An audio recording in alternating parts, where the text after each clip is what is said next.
غوث پاک ہیں اللہ کے ولی،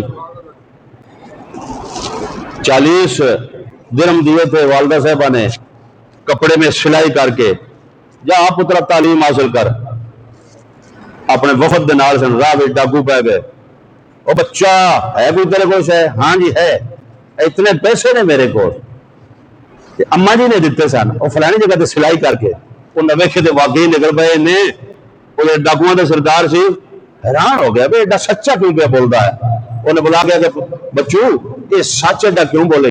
انہیں آخیا کہ میری ماں نے کیا سی جھوٹ نہ بولی پترا کسی جگہ دے بھی، میں اپنی ماں نال کیتا ہوا وعدہ نہیں توڑ سکتا، اپنی ماں سے کیا ہوا وعدہ نہیں توڑ سکتا، اس لیے میں نے سچ بولا ہے. وہ ڈاکوؤں کا سردار زاروں قطار رونے لگا. وہ بھی توبہ طیب ہو گیا، اس کے سارے چیلے بھی توبہ طیب ہو گئے. اللہ کا ولی تو وہ ہوتا ہے جس کی ایک بات سے وہ سینکڑوں کو اللہ کا ولی بنا دے.